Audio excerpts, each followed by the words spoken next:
안녕하십니까. 간사 박선원입니다. 이미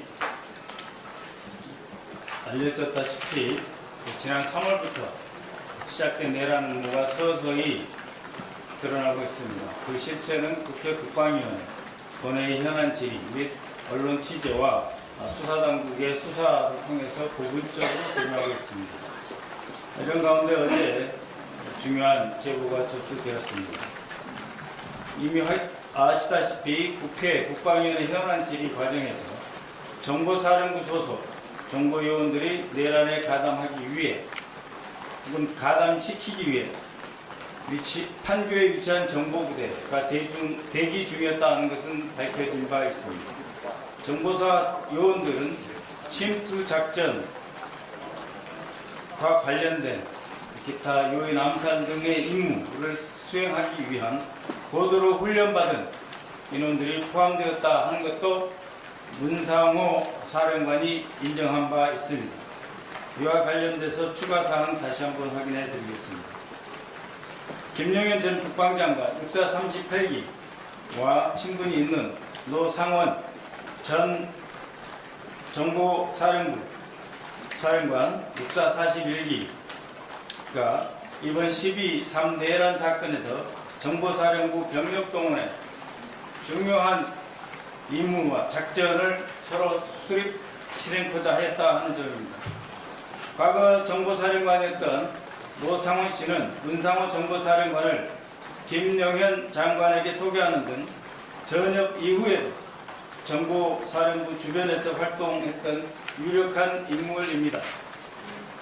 최근 저희 진상조사단에 들어온 제보 그리고 그것을 확인한 바에 따르면 김영현 전 국방장관과 노상원 전 정보사령관은 개인적으로 매우 친밀한 관계에 있고 최근 들어서는 극적 통화도 늘어서 거의 하루에 한 차례 이상씩 통화를 했다 합니다.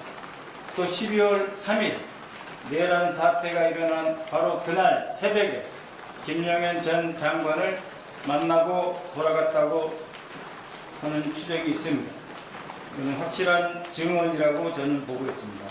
또 12월 4일 내란 사태가 거의 종결되는 시점에 다시 김영현과 통화를 했다고 합니다. 즉 12월 4일 윤석열이 합참지휘통제실 결심지원실에서 퇴장하고 난 이후 윤석열 씨가 계엄령 해제를 공식화하기 직전 그 사이에 김영현 전 국방장관은 합참지휘통제실에 남아서 다시 노상원과 통화를 하였다고 합니다. 이 과정에서 별도 추가 작전의 필요성에 대해서 의견 교환이 있었고 한 사람은 추가 작전을 지금이라도 단행해야 된다라고 하는 의견을 강하게 냈고 또 한 사람은 추가 작전의 필요성은 좀 더 두고 보자 하는 방향으로 입장을 냈었다라고 하는 것이 두 사람 통화의 핵심 내용입니다.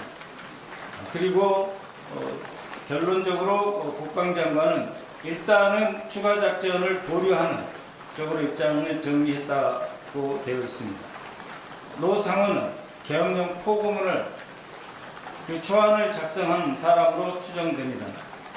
12.3 내란 사태에서 국방부나 군 부대에서조차도 잘 드러나지 않았던 정보사령부가 개입되었다는 점, 또 개입하게 했다는 점, 김영현 전 국방장관과 수시로 통화했고 내란 사건 전후에 통화량이 더욱 급증하였다는 점, 윤석열 씨 계엄 해제 직전에 다시 통화하여 최종적으로 추가 작전 여부를 논의했다는 점을 볼 때 전 정보사령관 노상원은 이번 12.3 내란 사건의 기획과 설계에 상당 부분 깊숙이 개입되어 있다는 추정을 할 수밖에 없습니다. 저는 저를 포함해서 몇몇 의원들은 수시로 정보사령부 오비로 보이는 사람들로부터 협박 문자를 받고 있습니다. 이제 시간이 그렇게 많지 않습니다. 여전히 내란은 진행 중입니다. 중요한 증거는 사라지고 있습니다. 따라서 이 제보에 기초해서 김영현 전 국방장관과 노상원 씨의 통신 내역을 급히 확인해야 할 것입니다. 아울러 노상원 씨에 대한 조사가 필요하다는 점, 법적 조치가 필요하다는 점을 말씀드리고자 합니다. 이상입니다.